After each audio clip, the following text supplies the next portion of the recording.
siang hari ini bertemu di ruang sauna ya, jadi kita angkat-angkat kayak gini nggak apa-apa lah. Saya juga gobios sekali, tapi nggak apa. Itu namanya kita mensyukuri keadaan ya.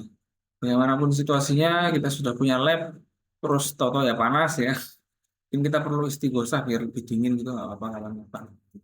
Eh, Hari ini kita ingin mengoreksi ya, dan ya sebenarnya lebih bukan mengoreksi sih, kok nggak enak ya bahasa ngoreksi itu. Lebih pada merenungi hasil kerja kita gitu. Second account Instagram dalam bentukan kepercayaan diri. Ini siapa nih? Vika Maas ini. Gimana ceritanya ini maksudnya? Teori self disclosure ini gimana maksudnya? Penemunya itu?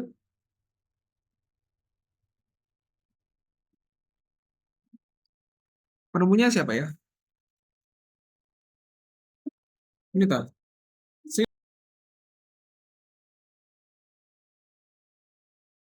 ini kan beneran ya Sydney ini ya.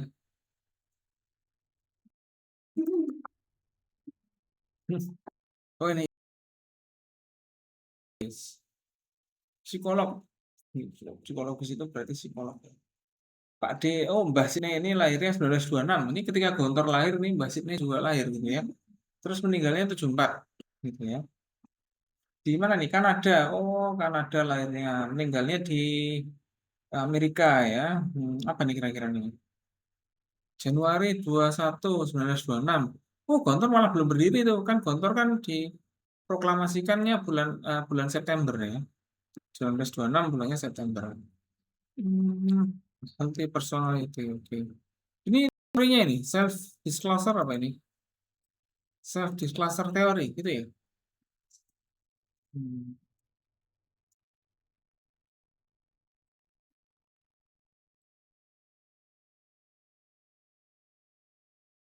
Oke, opsi kalau keterbukaan diri. Loh, udah- Wah, kira udah banyak.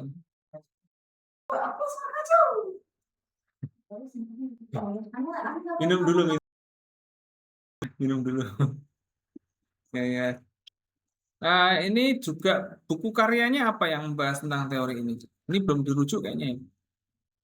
Ya, dapetin buku aslinya gitu.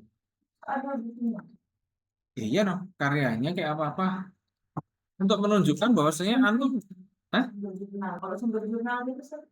Jurnal pokoknya gini. Kita harus minimal menemukan satu karya tulis dari orang itu dan kita pengen tahu orang itu ngomong apa. Ya, makanya kita lihat, ya kan? Nih, Sydney Burroughs ini nih. Some factor in self disclosure. Nah, ini bisa nyari di sini.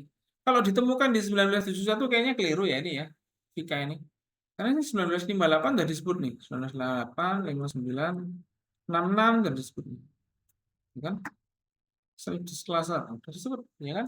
Jadi inti tulis bahwa tulisan istilah self disclosure ini sudah mulai apa ya? Sudah mulai disampaikan oleh Pak Jorar tadi itu. Pak Jorar tadi dari tahun berapa ini? 1998 dalam publikasinya yang berjudul ini kayak gitu. Di tahun selanjutnya ya Pak Jorar juga menyampaikan hal yang mirip juga dengan itu, hanya ada tambahan apa misalnya kayak gitu. Oh, other kataksis, kataksisnya apa? Saya nggak tahu. Nah, terus ada lagi nih. Oh, ya. Awalnya ternyata adalah body katasis. Body katasis itu apa ya? Yang jelas bukan kates ya ini ya. Body katasis itu apa sih? Saya juga nggak tahu loh. Ini mungkin yang mengawali terbentuknya teori ini degree satisfaction. Oh, satisfaction, ya kan? Degree or satisfaction or dissatisfaction one feels toward various part and aspect of their own body. Oh, jadi kepuasan terhadap badannya sendiri. Lah, gitu, gitu loh. Wah, anak nggak suka kalau anak pendek. Wah, ini. Nah, itu termasuk apa? Body katasis.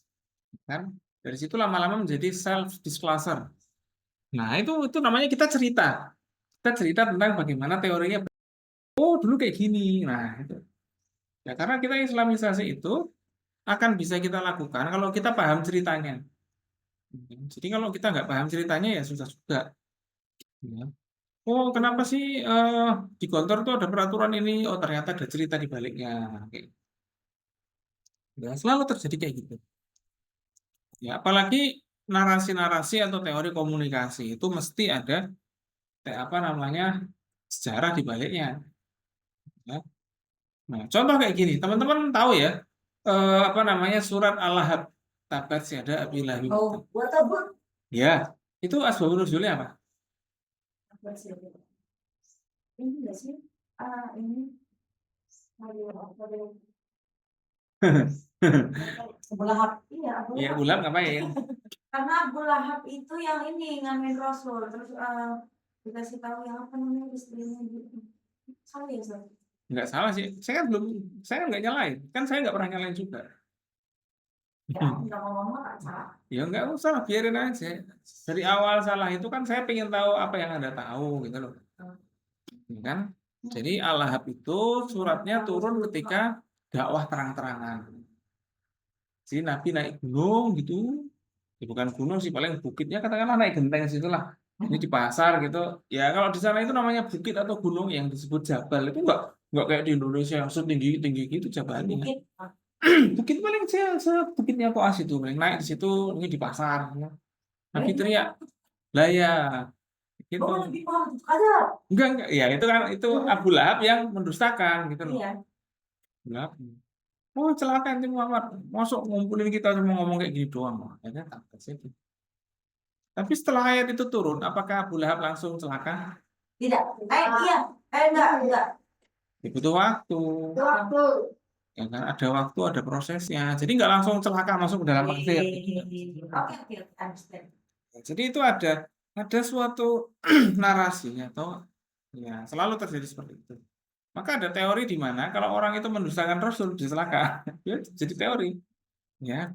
Jadi itu adalah suatu teori yang terjadi dalam dunia keagamaan. Nah, sekarang kalau dalam bidang teori komunikasi kan mesti ada ceritanya.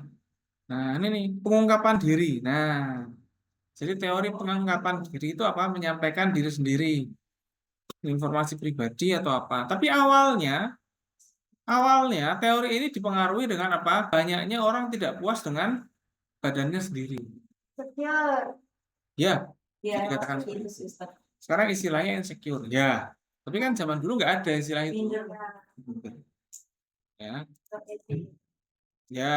Jadi apakah istilah insecure itu ada tahun berapa ya kira-kira ya? Kalau di tahun 1960-an gitu ada nggak istilah insecure gitu? Saya kira kayaknya nggak ada deh. Itu istilah yang rada-rada baru kayaknya menurut saya. Ya kalaupun ada ya saya juga nggak tahu.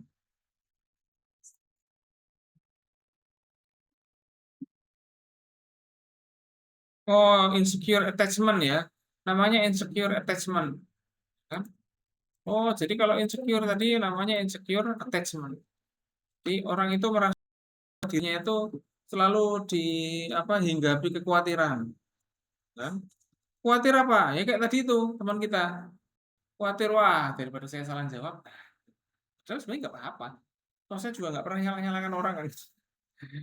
Aku salah. Aku salah. Ya, Ya, ya, aja sini. ya. Tapi juga hati-hati kan. Maksudnya dalam kelas itu adalah kalau ada dosennya itu adalah sarana untuk kita membetulkan pemahaman yang salah. Ini lapar apa gimana sih nih? Makanya gitu sekarang ya. Iya. Balasannya. Ya udah bilang mainnya sama dia. Ada lo ngobrol sama semangat. Minum ini boleh loh, diambil minumnya loh. Ini saya udah minum tadi. Juga untuk Anda Ustaz biar seger sampai ke Ya, kita lanjutkan ya. Jadi ternyata dalam suatu teori itu selalu ada cerita sejarahnya. Nah, ini yang sebenarnya penting untuk kita tangkap ya makna sejarahnya itu seperti apa. Nah, itu yang kita nilai hari ini. Ini punyanya Vika, ini kayaknya perlu ditambahkan ya. Oke, ya sejarahnya, terus juga karya-karya tokohnya itu belum muncul. Ya, jadi nanti ketika menelusuri sejarahnya itu ya ngomong. Jadi self disclosure itu udah pernah dicetuskan dalam publikasinya ini kayak gini. Lama ini Yo, sekarang. nah kalau punya antum coba kita pengen lihat nih. Aduh, jangan punya terakhir Ustaz. Nah ini juga nggak ada. Ada Ada. nih kultivasi, bagus lah. Itu Ustaz paling bawah. Iya iya. Oke, Hasna Titania dulu. Hasna. Habis minum sholat bikin. Maaf ya Ustaz.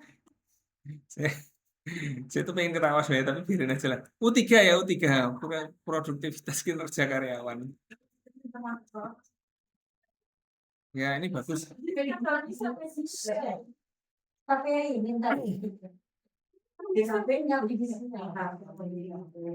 Loh bagus lah. Si Pak katanya mau jadi calon dosen ilkom Ustaz. Bagus. Dari Bagus sekali. yang baru satu. Ya nanti sekolah dulu lah. Kita bimbingan Ustaznya kan udah dokter Ustaz. Kayak Ustadz itu loh, Ustadz bagus dulu juga waktu saya masih santri, waktu masih guru itu Ustadz bagus juga baru lulus KMI atau apa. Itu gimana? Dulu lanjut, Ustadz mau lanjut S2 mau lanjut aja, saya bilang kayak gitu. Saya khawatir. Karena jadi dukungannya dari antum Ustaz. Malah kita juga mendukung. Berarti. Ya. Ini kalau ada jadi dosen di sini saya maju dari depan berpraktek. Karena Bagus. saya juga kan keadilannya ya praktek dan kita jadi bingung. Ya, karena itu juga terkait dengan apa namanya iuran dana pendidikan yang kita ini juga, gitu kan. Ya, namanya juga orang usaha kan gitu kan. Jadi kita tuh gini ya, ketika kita melihat situasi itu kayaknya belum ideal, bukan berarti kita apa ya namanya? Kita harus memposisikan diri kita sebagai apa dulu. Nah, justru kalau kita lagi di sini ini, kita memposisikan diri kita sebagai perintis. Yang namanya perintis semuanya dikerjakan. Capaian ini apa dikerjakan. Yang diingat itu adalah perintis. Ya kan? Kita antum-antum ini itu yang akan diingat orang-orang di masa depan. Oh, Ilkom 6 ini karyanya banyak. Sama kayak kakak kelas 6 yang Ilkom 6 tahun kemarin itu. Mereka ngerintis apa? Karya bidang tulisan Islamisasi yang bagus. Akhirnya antum niru kan? Niru. Itu mereka ngerintis. Jasa mereka di mana? Jasa mereka jadi perintisnya itu yang besar. Karena mereka ngerintis nanti antum bisa bagus. Kalau antum nanti tugas antum bagus, dilihat lagi adik kelasnya tambah bagus lagi. Lihat lagi terus, ya itu namanya orang hidup. Ya kan? Kita masih belum banyak ngerintis untuk kerjasama nasional dan internasional. Kenapa? Karena kita masih stabilisasi dalam bidang internal. Saya sih pengen aja jalan-jalan kemana, nyari kerjasama. Cuman ya, kalau ditinggalkan, antum di sini nanti menjadi jadi kebingungan dan ini. Ya itulah kelemahannya kalau kita di sistem pondok, kita fokus ke dalam pondok. Tapi untuk kerjasama keluar kita masih kurang. Ya itu, kayak gitu. Jadi namanya kehidupan selalu ada kelemahan. Ya, bahkan ya, kita sekarang ini juga melihat di medsos-medsos kayak kita ini kan pengennya tampil yang cantik, menawan, terus gimana, bla bla bla bla. Ternyata orang yang cantik kayak gitu juga banyak masalahnya. Kayak ada influencer yang di luar daerahnya apa diteror orang kan gitu kan. Jadi masalah kan? Oh, ternyata meskipun kecantikan itu bisa menyedot follower, malah juga menyedot masalah. Bukan gimana? Ya itulah namanya kehidupan. Jadi memang Pasti ada depan. ya, meskipun kita merasa yang ideal itu di sono. Misalnya kita ngerasa yang ideal itu di klaster. Pas kita nyampe klaster, tidak ideal juga lah. Ya itu. Emang kita nggak tahu. Gitu. Makanya yang paling bagus itu adalah sekarang ini. Maka ada seorang syekh itu, saya nggak lupa nama syekhnya itu. Beliau itu ditanya oleh muridnya, Syekh, tempat yang paling bagus di sisi Allah itu di mana toh? Saya kok dalam kehidupan ini bingung ya. Kayak kita lah mencari kehidupan itu gimana. Tapi syekhnya tuh malah bilang kayak gini. Ya justru yang paling bagus itu Anda sekarang sih ini. Ini paling bagus. Takdir Anda yang sekarang ini itu yang paling bagus. Kenapa? Karena itu sudah ketentuan dari Allah. Baik buruknya. Kalau kita nerima, berarti kita apa? Kita nerima dengan qada dan qadar. Ini enggak? Ya. Jadi yang paling sulit dalam keimanan itu bukan beriman kepada Allahnya, bukan. Tapi iman kepada qada dan qadarnya itu loh. Ketika ada ketentuan Allah yang buruk dan kita menjalaninya, lah gimana? Kan gitu kan? Menarik ini. Ketika ada ketentuan Allah yang baik, kita menjalaninya, gimana? Nah, ya kan? Ketika wifi-nya kencang, nggak ada tugas kuliah, kita nonton. Lainnya itu namanya ketentuan baik. Ketika lagi tugasnya lagi banyak, wifi-nya macet. Coba gimana? Ini emang kayak gitu namanya hidup, gitu lah. Jadi yang saya omongkan ini kenyataan bahwa iman pada qada dan qadar itu sangat sulit, ya. Nah, ini sama juga dengan kita ngerjakan tugas ini. Apa hubungannya ya kita nulis kayak gini nih sama komunikasi? Justru ini hubungannya adalah menunjukkan bahwa antum sedang berlatih secara intelektual juga, bukan hanya ahli di bidang praktek-praktek. Kalau praktek banyak sekarang udah lebih canggih daripada antum banyak. Tapi untuk keseimbangan skill dan mental itu sulit.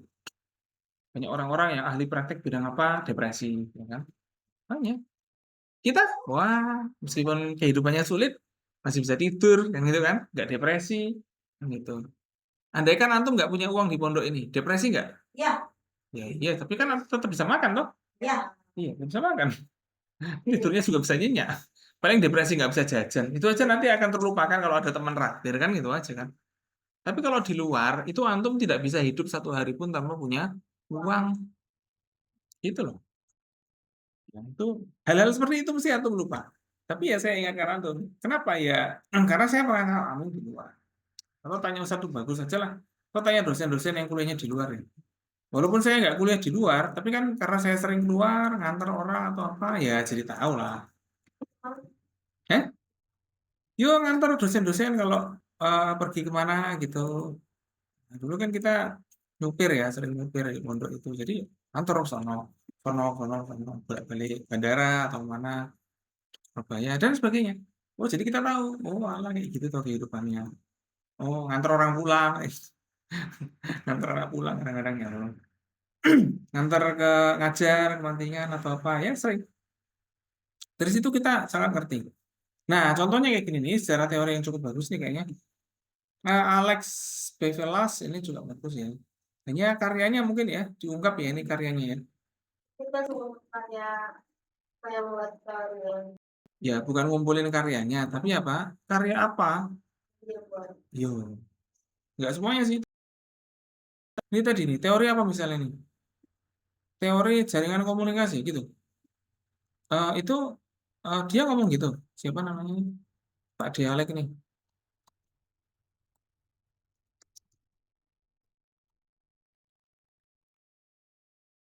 Wah, ini ada nih communication pattern tapi ngomongnya ya. Bahasa Inggrisnya juga ditulis juga. Nih, communication pattern. Ya, tahun 51. 51 Bapak Antum belum lahir ya, yang jelas ya. Belum. Belum. Nah, ini ada communication pattern, ada communication apa namanya ini? Apalagi istilahnya itu yang harus ini. Communication pattern ya, eksperimen on communication pattern. Itu yang Antum tulis sini nih. Communication network theory, tapi ternyata di sini adanya communication pattern. Nah, jadi sebelum menjadi communication network, oh ini ada nih, communication network nih, 1963. Ya, jadi nanti antum cerita. Jadi Haji atau Hajah Lifit, Hajah sih. Haji Lifit ini udah ngomong teori tentang communication pattern atau network communication itu dalam karya-karyanya. Ya kan? Apa kesimpulannya? Ya udah kasih ke AI aja kalau bingung analisisnya, ya kan? Bisa aja kasih ke AI kan gitu. Oh, ada meternya bidang manajemen. Nanti kan kita tahu jadinya. Ini Pak D sini mungkin Mbah ya ini ya. Mbah Harold Livit ini apa namanya? Situasi yang seperti apa? Ya kita menerka-nerka ya. Oh, ternyata ini psikologis. Nah, boleh silakan. Itu ahli psikologi. Jadi ternyata yang disebut pattern of communication di sini adalah perubahan-perubahan sosial yang diakibatkan oleh komunikasi. Jadi kayak gitu. Psikologi of management. Jadi manajemen psikologi bidangnya manajemen, manajemen psikologi atau psikologi manajemen gitu. Ini ada diamond model. Oh, ini diamond model ini. Ini organization analyzing of organization where effect a change strategy will be. Oh, jadi ada komunikasi ini bidangnya adalah manajemen. Kayak gini nih, menarik kan? Structure itu apa ya namanya? Bukan, structure itu maksudnya bukan bukan dalam dari sisi struktur, tapi adalah bentuk hasil kerja, gitu loh. Ya. Jadi dia akan melahirkan teknologi. Teknologi akan mendorong adanya apa? Orang untuk operatornya. Operator itu juga meskipun sudah punya teknologi harus dikasih tugas. Lalu tugas itu akan menghasilkan apa? Structure. Bagaimana kayak gitu? Bolak-balik bolak lagi. terus lagi involve in change. Jadi ada perkembangan dan perubahan. Ini kayak gini. Ini ada nih manajemen manajerial psikologi. Ini hot group ini apa kan?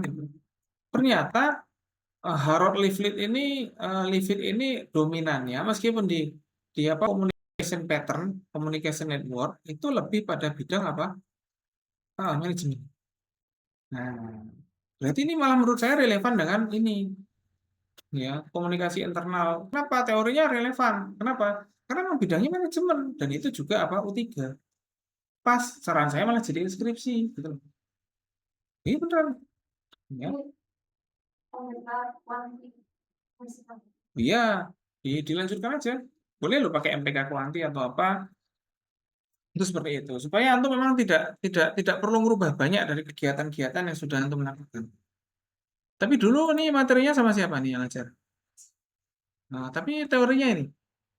Bukan. Hah? Oh iya, pakai teori ini aja. Ini kan belum banyak yang pakai. Misalnya kayak teori jaringan komunikasi. Tapi dulu awalnya bukan ini namanya. Tulis saja gitu. Yaitu apa? Communication pattern dan lain sebagainya. Ya, jadi kayak gini yang kita harapkan seperti itu. Ini pokoknya sampai UTS harus ketemu sejarah dan perkembangan teorinya. Nanti setelah kita menuju UAS, baru kita hubungkan dengan apa? Nilai-nilai Islamnya itu kayak apa? Bisa nggak kita entry nilai-nilai Islam ke dalam struktur organisasi atau manajemen psikologi komunikasi di situ. Oke. Dreyanda, ketergantungan media. Ini bahasa Inggrisnya apa ya?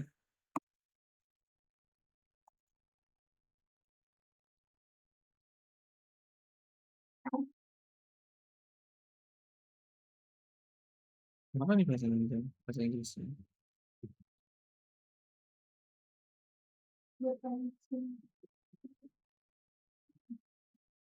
Apa nih?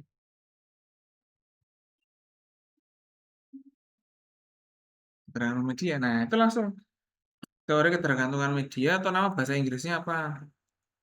Ya, ya kalau enggak ya kita cari aja. Sandra, Bol, Rokeat, karyanya apa kira-kira? Carilah. Ya,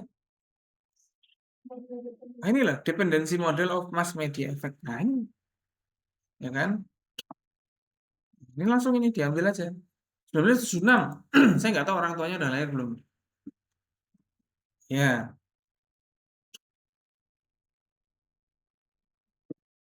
loh, harusnya kirim link-linknya ini.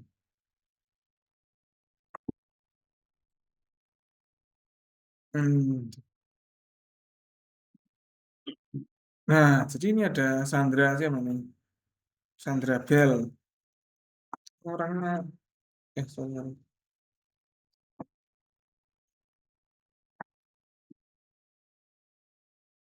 Ini orangnya kira-kira gimana ya Sandra Bell ini? Sosiologis, oh sosiolog. Ini udah 83 tahun nih umurnya. Udah simbah-simbah ini kayaknya nih.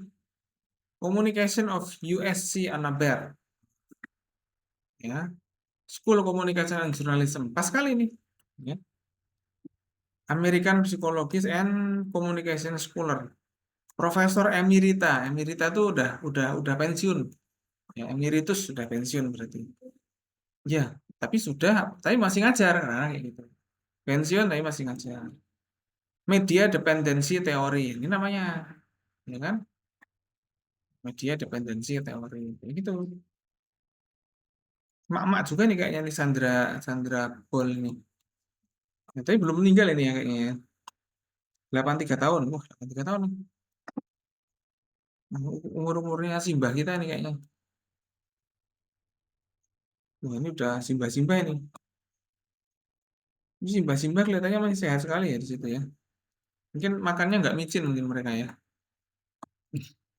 Atau mereka nggak makan seblak juga mungkin atau nggak makan mie gitu. Nah itu ya perlu dicari nih dari Anda ya. Diperkenalkan oleh ini tahun berapa, dalam publikasinya apa, kayak gitu. Ya, jadi kalau misalnya antum ngomong dikenalkan oleh ini, ya itu antum harus ngomong dalam karya ini. Itu kayak gitu. Sejarah dan perkembangan teorinya apa? Ini beneran nggak sih ini kok kayak berkembangnya teknologi, ya perkembangannya itu mestinya dari penelitiannya dulu, diceritain penelitiannya, judulnya ini, neliti ini. Nah, kayak gitu, ya. Terus misalnya gini nih ya. Nih, coba kita lihat nih contohnya ini. Ini saya download nih misalnya. Ini nanti ditonton lagi ya videonya ya. Bilang sih. Tonton. Itu cara membacanya kayak gini gitu. Mau baca kok belum. Kita baca dalam penelitian itu seperti apa. Nah, di dalam penelitian itu seringkali terjadi pengalamannya. Wah, ini kayak gini nih, media, ya kan? Value farming abortion. Media ngomong aborsi. Nah, kita nggak tahu juga nih.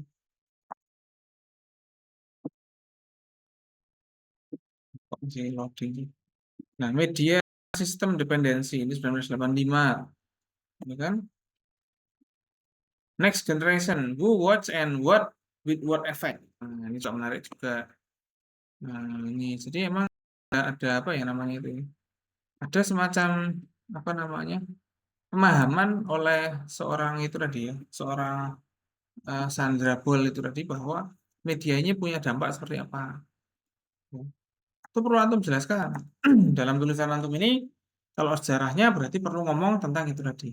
Risetnya apa aja, penelitiannya tentang apa, meneliti siapa, kayak gitu. Kayak gini, antum pernah dengar teori Darwin kan? Nah iya, sejarahnya gimana tuh? Meneliti di mana itu? Kok Darwin menyimpulkan ada evolusi itu? Nah, itu menarik, ya kan? Ternyata Darwin itu meneliti di beberapa pulau yang bahwa apa? Kayaknya spesies-spesies ini kok muncul yang mirip-mirip ya. Jangan-jangan di beberapa tempat ini masih berevolusi atau terjadi evolusi. Terus juga nemu tulang-tulang yang dia itu dekat-dekat dengan spesies yang lain.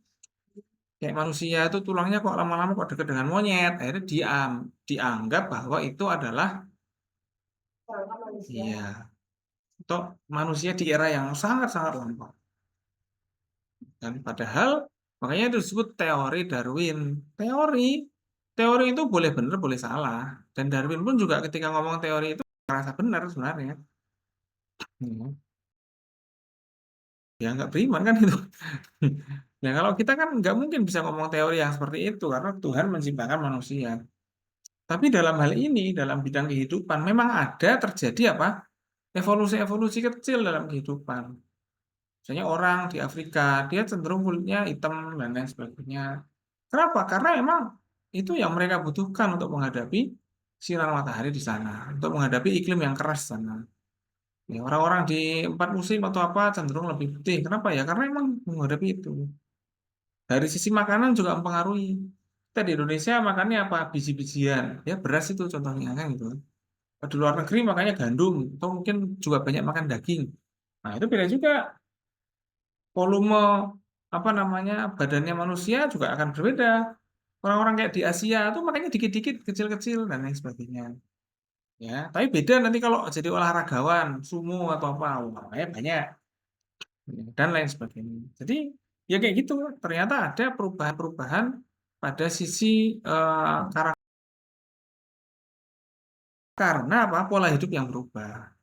Nah itu namanya makanya itu yang disebut sebagai teori evolusi. Mestinya evolusi itu terjadi karena sesuatu yang minor-minor, bukan sesuatu yang mayor. Ya, gajah kok dulunya apa ya belum tentu bisa terjadi. Masih masih mungkin untuk diperdebatkan. Justru yang jelas gajah itu ada berbagai macam jenis dan rasnya, itu jelas. Nah, itu contohnya gitu. Sekarang pertanyaannya, kalau dalam teori, teori apa tadi itu, media ini tadi, itu, itu gimana kira-kira awal penelitiannya itu? Dependensi modal of mass media itu seperti apa? Gimana awalnya manusia itu kok bisa tergantung dengan media? Itu juga menarik, ya. Kenapa? Karena yang ada dan sangat ringkas untuk di apa namanya, untuk bisa dipahami adalah media itu sendiri. Ya, koran atau TV atau apa kan ringkas tinggal nonton, kan? Kalau nyari berita sendiri, wah capek kan gitu. udah capek kadang-kadang belum tentu dapat yang benar lah itu. Hanya itu yang kita katakan di situ. Nah, jadi ini ternyata perlu untuk mencari caranya. Ini yang kita.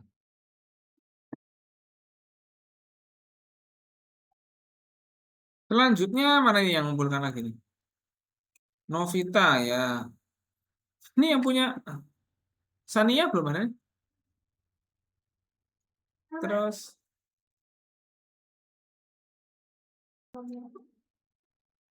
teori. Enggak, kan teorinya ada semiotika yang basis tadi yang kita semiotika. Terus tadi baru ngomongin ya, sejarah. Dari itu kan baru dikit. Sejarah apa? Sejarah Semangka. teorinya. Semiotika Barthes itu ya, jadi nanti bisa lihat ke buku-bukunya Roland Barthes aja, khususnya mitologi. Nah, mitologi. Apa yang dimaksud mitos dalam perspektif Barthes? Coba cari. Iya, judulnya adalah mitologi. Terus ada lagi apa ya? Fotografi kalau nggak salah. Ada judulnya fotografi juga. Ya, itu karya-karyanya itu terjemahan semua dari bahasa Prancis ke bahasa Inggris. Ada lagi judul karyanya The Death of Author, itu juga ada. Nanti coba dicari itu ya. Tiga itu cukup menarik. Ya. The Death of Author, ya, itu juga menarik juga. Itu karyanya nggak terlalu panjang, paling nggak nyampe 10 halaman. Tapi di situ dia ngomong yang menarik. Ya. Terus ada lagi apa ya Roland Barthes itu ya selain itu ya. Roland Barthes itu sebenarnya lebih pada praktisi bidang siaran televisi sebenarnya. Ya, karena itu maka mungkin bukunya nggak terlalu banyak. Ya beberapa gitu aja lah, nggak banyak banget gitu. Nah, itu berbeda dengan nanti yang lain, semiotika yang lain. Nah, itu representasi ya. Makanya semiotikanya Barthes itu lebih pada semiotika representasi. Ya. Nah, kita dengarkan nih cerita dari siapa namanya teori kultivasi nih, ya, Novita. Teori kultivasi ini Gardner nih, ada nggak? Iya. Karyanya George. Belum kamu maksudnya belum nyari, anak. Ya, kita coba cari lah. George benar, susah banget ya namanya.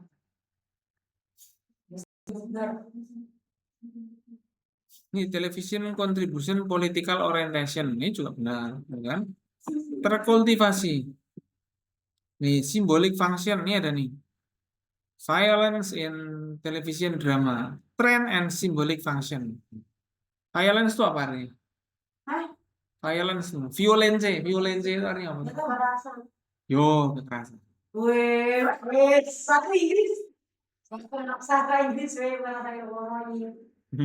Enggak, tapi ini benar. Gimana sih sebenarnya kekerasan di drama televisi itu fungsinya apa? Nah, gitu. Itu mencerminkan drama dan tragedi gitu ya. Tragedi. Berarti sesuatu karya yang dihasilkan dari teori kultivasi gitu, Ustaz, maksudnya. Enggak, maksudnya gini. Jadi teori kultivasi itu justru nongolnya kapan? Justru nongolnya itu setelah ada percobaan-percobaan, setelah ada analisis-analisis kayak gitu. Ya kan? Sama kayak 100 tahun Gontor. Ya, 100 tahun Gontor itu nongolnya setelah perjalanan panjang 100 tahun gitu. Ya, sama juga dengan apa? Dengan itu yang Gardner ini. Jadi teori cultivation lah nih. Growing up with television. Ini aja baru ngomong teori kultivasinya sudah sejak tahun 1998 loh. Cultivation analysis, ya kan? Living with television. Nah, ini sudah 1986. Dilihatin ini siapa namanya? Iya, 86 ini Gardner ini udah ngomong cultivation process. Habis itu 1998 ngomong cultivation analysis. Ya kan? Nah, ini dia menarik. Dan itu anak back School of Communication. Kayak tadi Budi Sandra ini juga anak back School of Communication. Alumni masih satu Maralah mungkin itu, tapi enggak juga. Ya enggak juga, Gardner mungkin lebih muda ya. Masih ada nggak ya orangnya sampai saat ini? Oh, udah mati ternyata Gardner lebih senior daripada Budi Sandra. Kalau Budi Sandra ini dia lahirnya tahun berapa tadi Budi Sandra itu? 40-an. Ya kan nih loh. Tuaan ini. Enggak lah. George Gardner ini Hungaria itu Eropa ya. Ini kayaknya masa Perang Dunia. Gepner kayaknya ini ngungsi ke Amerika karena Perang Dunia. Oh, Ya, 1919 itu, tahu itu. yo, hah? Anton. Mantau. Ya bukan mantau, tapi emang era itu Amerika itu sedang membangun kekuasaan yang gede-gedean. Makanya para ilmuwan atau apa diajak ke Amerika. Untuk apa? Mengembangkan ilmu pengetahuan. Termasuk juga sekolah jurnalisme, apa sekolah sekolah jurnalistik dan prodi komunikasi baru berdiri juga di era-era segitu. Jadi sejarahnya program studi ilmu komunikasi itu ya setelah Perang Dunia itu semua banyak berkembang. Ya, antum bisa baca tulisan saya tentang Islamisasi ilmu komunikasi. Itu ada juga. Pernah saya seminarkan di tahun 2019 kalau nggak salah di Jogja.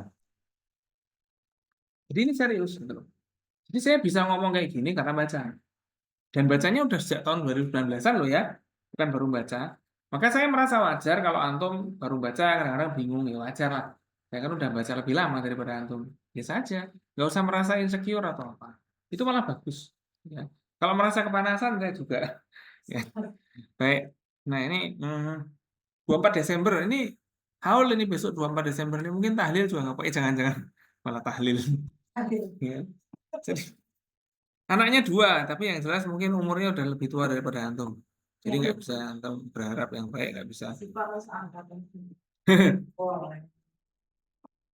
Hmm, ini ada juga nih Hamid Maulana ini juga termasuk orang yang ya Hamid Maulana. Ini eh, pegiat komunikasi Islam juga nih Hamid Maulana ini. Aslinya orang Iran pergi ke Amerika. Ya, nah ini kalau Gepner juga kayak gitu ya. Kayaknya Gepner aslinya Hungaria. Mungkin Gepner ini kayaknya orang Yahudi mungkin. Kayaknya Hungaria itu dulu banyak Yahudinya. Iya. Kemungkinan besar orang Yahudi. Culture Indicator, ini kan ada apa lagi nih? Ini tahun 1969 nih. Cultivation, Cultural Indicator. Jadi Gepner ini udah melihat bahwa eh, masing-masing kultur tuh punya identitas sendiri-sendiri.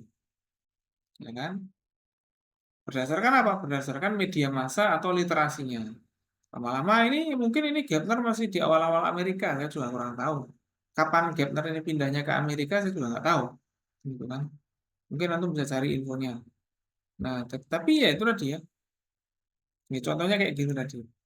Contribution, television contribution to political orientation. Oh, ternyata orientasi politik orang bisa berubah gara-gara nonton TV. Nah, itu tadi. Jadi ini satu teori ini bisa berhubungan dengan yang lain. Grow up with television. Atau apa? Bertumbuh besar bersama televisi. Cultivation perspektif.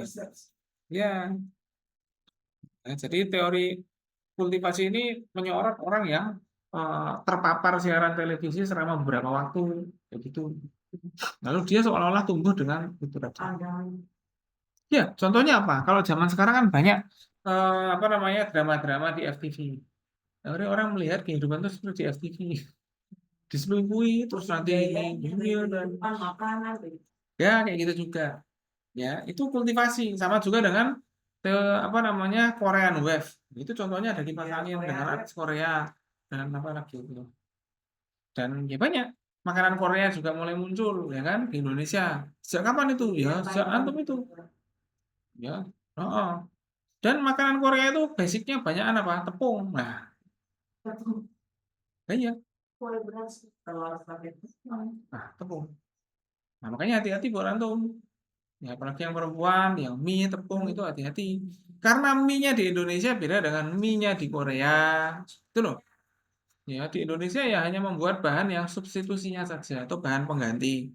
Kadang-kadang bahan penggantinya ya grade-nya nggak sebagus di Korea gitu loh. Bisa jadi kenapa orang Korea sehat karena mungkin grade-nya beda dengan Ya, grade-nya banyak di jalan kita. kaki. Kalau Indonesia dikit-dikit pakai motor. Nggak bukan itu aja, tapi grade makanannya. Ya, kita kan kalau makan seblak ada A, B, C, D, E, F, G toppingnya, ya kan? Ya, Nah, pertanyaan saya kan itu toppingnya harganya murah kan? Jangan-jangan materialnya juga. murah, Nah, tidak sehat. ya hati-hati. Bukan saya nggak ngomong tidak sehat, tapi ya perlu hati-hati.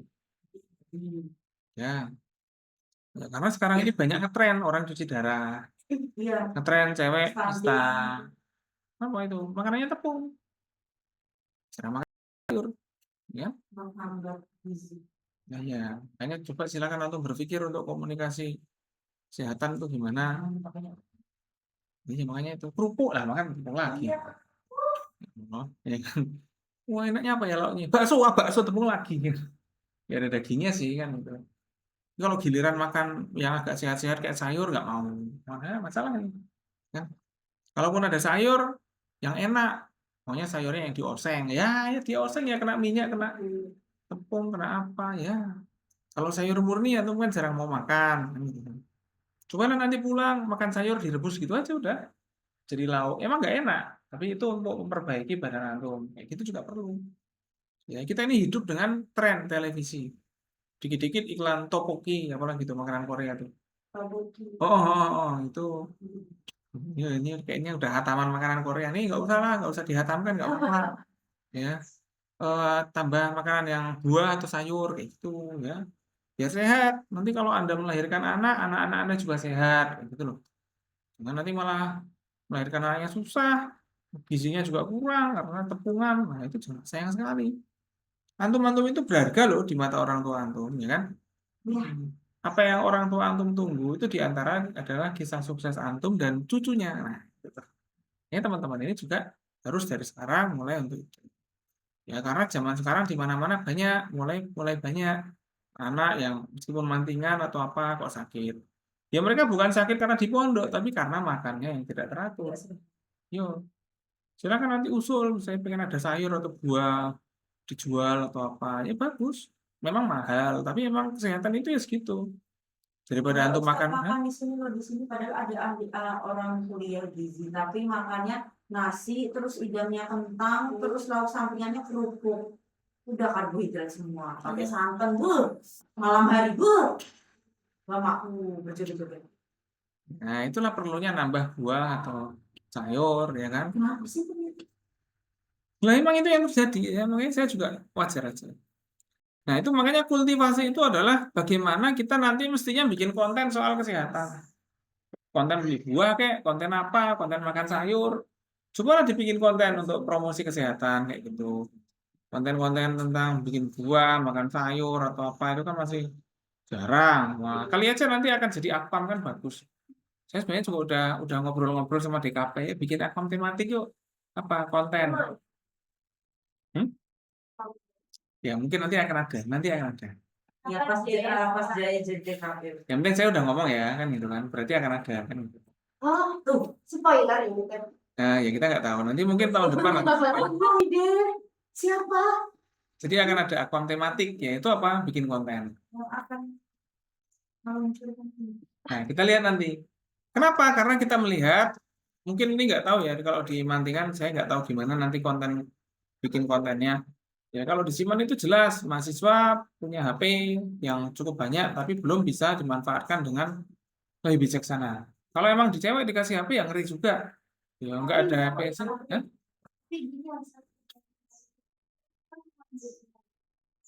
Dengan laptop aja kita ada titik bosannya. Jadi Ya benar. kenapa nggak berapa kan kalau siap lomba itu pasti ya. Tapi kan kalau lomba lagi pulang kan boleh dibawa kan? Nah ya bagus. Beneran kami di sini kalau lomba itu pasti WA, sedangkan aja kalau ada di laptop nggak boleh Ustaz langsung Ya udah kan saya kan telegram sama.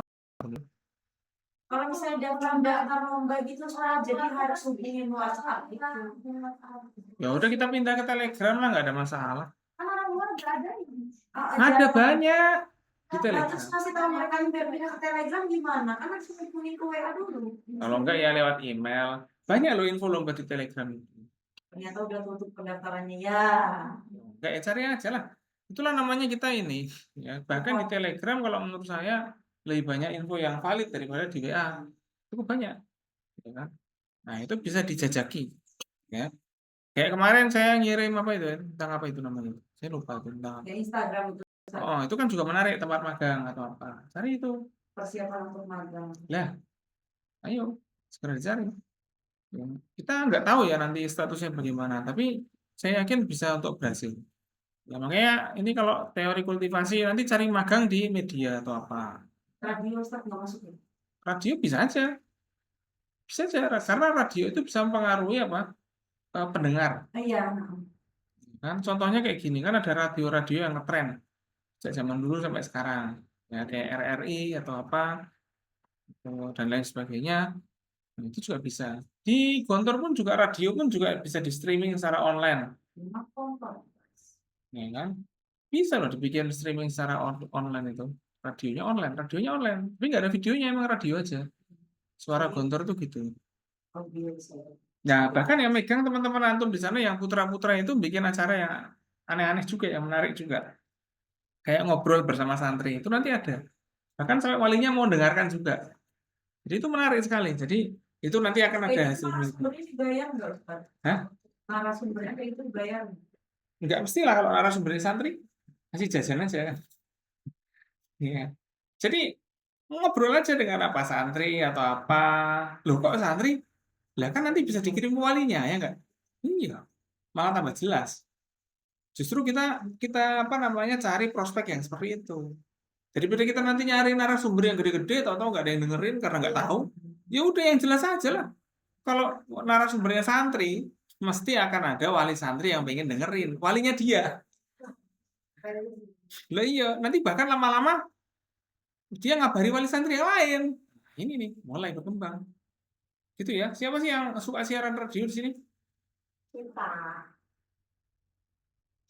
Ya silakan dibikin. Ini online nggak radio kita nih? Iya.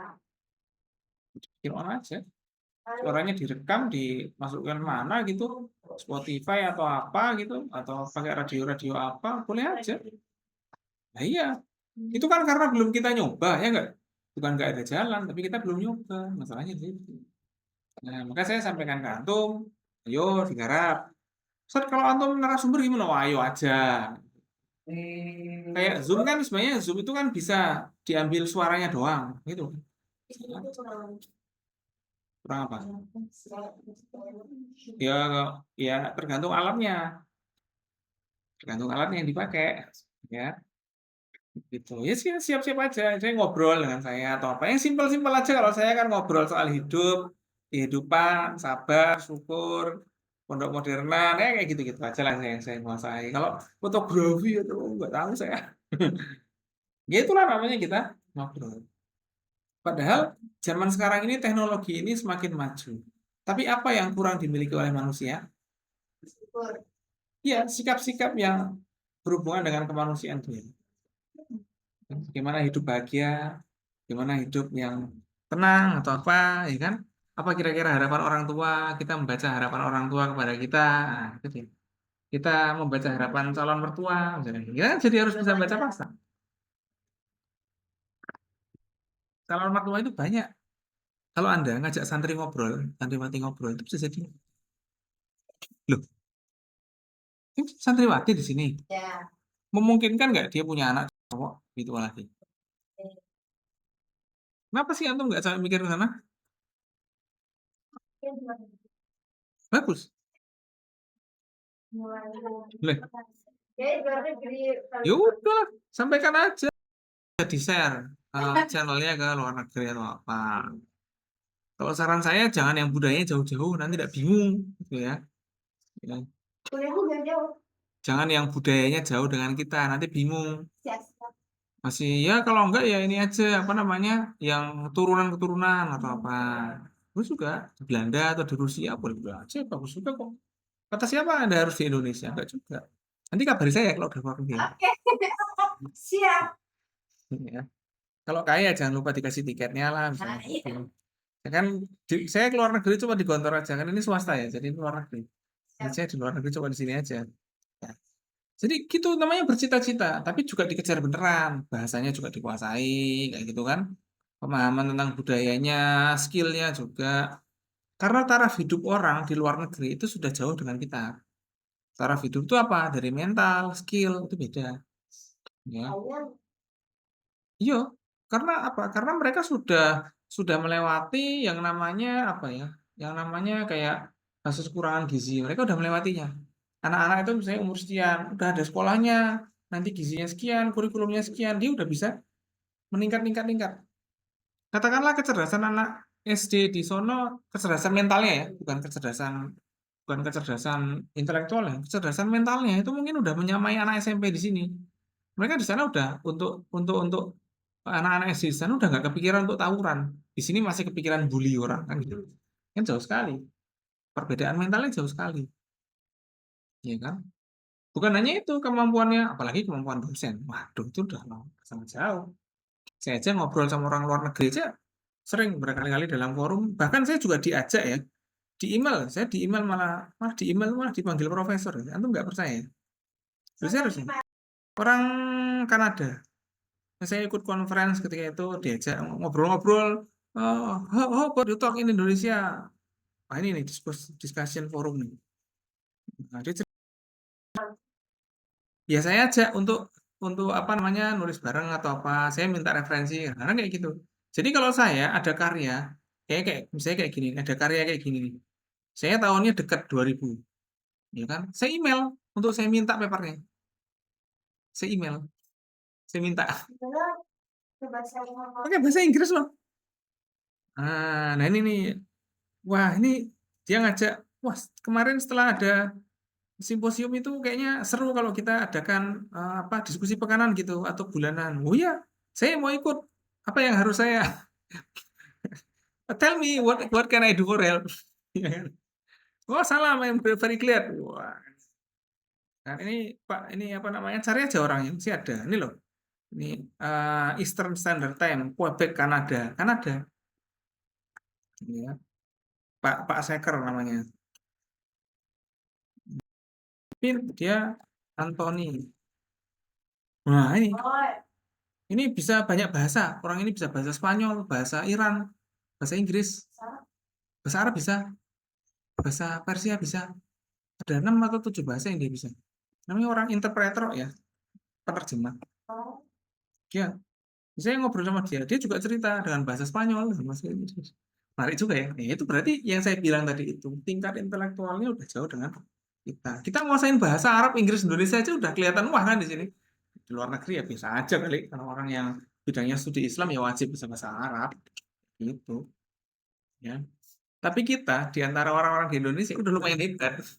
Tapi kan sekarang udah mulai banyak sekolah-sekolah yang bermunculan toh. Itu namanya kita harus siap bersaing. Ya, jangan takut untuk bersaing. Justru dengan persaingan itu kita menjadi apa? Pribadi yang makin berkembang. Kayak gitu. Maka kalau emang benar-benar ini calon luar negeri ya serius. Dari sekarang yang email-email kayak tadi itu, mau saya aja juga email-email ya. Nanti mana tugas ente? Belum lah, gimana? Ya, teori apa? Teori ini stakeholder, tapi sejarahnya tuh Ini loh. Cari dong. Ini siapa penemu teorinya? Freeman. Ini loh Freeman ini ya. Di email lah Ya gitu. itu Freeman. No, di email lihat nih. Prof Freeman di email. Profesor, Masih gitu. saya nggak tahu. Cek aja. Dia lihat karyanya ya. Kalau ada karyanya 2024 masih hidup berarti nih. Masih hidup. Multi stakeholder lah ini nih. Minta aja bukunya nih. Kayak Prof Freeman ini. Ini ada bukunya nih yang paling baru bukunya. Belum malah terbitnya 2000 bulan Desember. Nanti terbitnya Desember nanti. Ya kan? Ini apa ini? Multi stakeholder approach. Ini buku ini. Terbitnya di Creator. Ini juga termasuk. Hah? Itu bayar. Lah makanya ngemail minta bukunya, minta. Prof, I was very meaningful with your book and I think I can uh, read some of your book. Maybe you can kindly give some access to do. I read it. Itu nggak apa-apa. Ya, minta iya aja lah kalau nggak bisa ngomong bagus. Ya, ya dia cerita nih. Oh, dia cerita ini apa? Oh, ini nih. Warsito Tantowijoyo iki sapa iki? Mungkin ini orang Indonesia. Loh, ini ada nih. Ya, ya ini juga. Ini Dengue Project ini apa? Demam berdarah DBD. Group leader of eliminate dengue Project apa namanya? Demam berdarah. Ya kan? Jadi di Jogja itu terjadi apa namanya? Demam berdarah. Tapi habis itu terjadi strategi untuk pengendalian demam berdarahnya. Coba ente baca. Menarik itu kisahnya. ya kan? Nah, ini dibukukan oleh Pak D ini nih, Pak D Freeman ini, ya kan? Defeating ding, ya kan? Nah ini, nih nyamuk, ya kan? Menarik nih, coba aja minta email aja lah, di email juga ada. Saya yakin balas, karena orang luar negeri itu emailnya dipakai.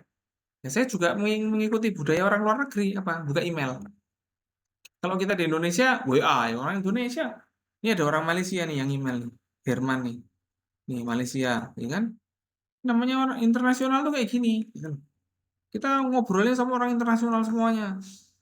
Ya, ini orang Andreas Pulzer ini kayaknya orang Spanyol ya ini, dan lain sebagainya.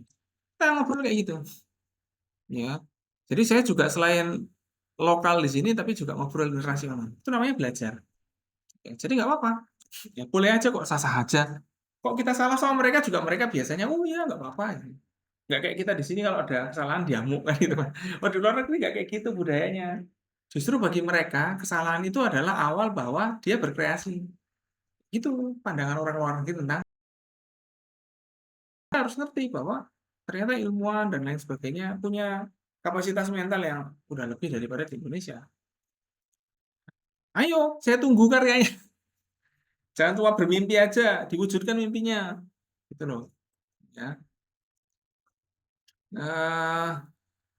Gitu ya. Ini siapa lagi yang mau menyampaikan ini? Udah habis ini. Tapi yang kan kalau misalnya menentukan apa yang pada sama Betul. Tapi mestinya kayak gini. Kita nanti tambahkan unsur-unsur yang lain. Seperti keyakinan. Kenapa sih kok pakai semangka? Kamu bilang. Itu juga alasan. kan itu kan ada makna di dalam. Ya, ya bisa aja. Terus juga yang dimaksud mitos dalam Roland Barthes itu kayak apa? Emang apa? Ya, itu tuh. Emang mitos ini, emang mitos itu seperti hantu-hantu gitu loh. Atau sama? Kalau di sini kayak maknanya sekarang Enggak. Nanti baca di bukunya Roland Barthes tentang mitologi. ada tapi bahasanya Bahasanya aneh sih. Ada kok bukunya. iya yang ada bahasanya bahasa Bahasa Inggris. ada Perancis kali. Cari yang bahasa Inggris lah. Ada kok bahasa Inggrisnya. Oh, nanti kalau kabarin saya, kayaknya kemarin saya juga bimbing skripsi juga tentang ini juga. Dan udah saya bimbing, udah nulis tentang Roland Barthes cukup banyak. Ya, sama nggak bilang. Ketika antum itu mengerjakan sesuatu dan nggak nemu, kabarin saya. Ya, kabari aja. Iya. Nah, saya juga kadang-kadang mesti akan buka itu. Nah dari sumbernya kan misalkan ada nanti dari literasi itu sumbernya literasi. Ya boleh aja. Ini ada nih. Roland Barthes mitologi. Ini kayaknya nih ada nih. Terjemahan bahasa Inggrisnya kok setahu saya. Saya ingat banget karena bimbing anak-anak yang nulis bidang itu. Ini loh ada ini. Bukan Italia ini bahasa Inggris. Ini loh. Saya ngasih kemana ring? Nggak ngirim file juga di situ. Saya nggak open telegramnya di sini. Ini kan laptop kantor. Ya udahlah, saya nitip ke siapa di sini ya. Nitip Basna. Makanya taruh filenya di situ. Langsung ketemu loh saya browsing, ya kan? Yang banyak Bukan di Google Scholar, di Google aja. di Google aja. Di Google Scholar bisa aja sih, tapi biasanya saya tambahin PDF nih loh. Loh, saya nyarinya tambahin PDF. Langsung ketemu yang PDF. Kalau antum nyari sesuatu, kalau itu teks, ya tambahin titik PDF. Gitu loh. Supaya menemukan yang ada PDF-nya. Kalau enggak, ya enggak akan. Terus Google itu juga mengenali kita. Kayak saya, supaya nyari PDF. Google udah tahu apa yang saya minta. Mesti nyari PDF. Ya kalau di Google itu mungkin enggak. Bahkan Google Ana itu bisa menilai jurnal itu kualitasnya apa. Itu bisa menilai. Loh, lihat. Q1, Ini nih jurnalnya Q1. Apa tuh, Sat? Q1 itu berarti jurnalnya tingkat teratas di klaster jurnal itu. Loh, di Google Scholar saya bisa menilai. Tempat atau nggak ada kan kayak gini kan? Ya, nggak ada. Itu dia. Google itu juga menilai kita, gitu loh. Saya sering apa? Nanti yang saya pengen nyari Google itu yang akan nyediain. Karena di Google itu ada IA yang sangat besar, gitu ya. Antum harus tahu itu. Ya, itu cari itu yang defeating Dengue ini loh. Yang Edward Freeman ini di email sana, Pak D. Freeman itu. Ini beneran ini. Kayak dulu tuh ada orang Siman yang email James Grunik kalau nggak salah yang komunikasi apa itu. Cuma dibalas. Ya kan? Dibalas dan dikasih karyanya. Memang kayak gitu kita harusnya. Ya. Kemarin ada juga apa namanya yang neliti tentang film. Saya suruh nge-DM Instagramnya sutradaranya. Dibalas, mau wawancara. Bayangin. Ya tentu saya dampingi nggak apa-apa. Kalau antum pengen ketemu orang besar atau apa, itu tolong dampingin dong. Wow, saya siap. Zoom atau apa, siap. Ya kan? Kapan itu juga saya online-nya juga malam-malam kok, dini hari sama orang luar negeri biasa. Jadi kami insya Allah untuk perkembangan antum kita siap. Supaya antum berkembang, supaya antum apa? Makin ya benar-benar jadi bagus gitu loh. Dari segi nulis, dari segi komunikasi, ya, nanti desainnya dan lain sebagainya. Ya. Jadi gitu ya teman-teman ya. Kalau hidup antum dalam perkuliahan ini kok terasa berat, berarti itu benar. Kan ada prodi yang kuliahnya simpel banget ya. Santai banget kuliahnya. Tugasnya nggak terlalu banyak, cuma gitu aja. Ya itu nggak salah, emang prodinya kayak gitu. Tapi prodi kita ini spesial. Ya, proyek menulisnya juga menarik.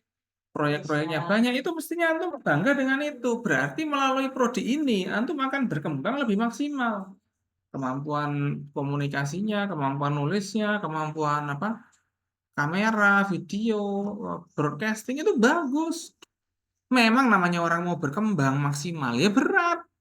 Biasa itu. Ya kan? Ada nggak temennya yang di asrama yang nyantai banget gitu kan? Udah kuliahnya juga nyantai aja. Kita Ustaz, itu adalah kita. Ya Ustaz. Saya kalau kita seminggu kuliah cuma di hari Ahad sama Kita kuliah Sabtu. Lah ayo kan tugasnya Bagus. dibuat. Lah ini tugasnya digas lah. Kurangin nonton-nontonnya. Ya gimana lagi emang harus kayak gitu.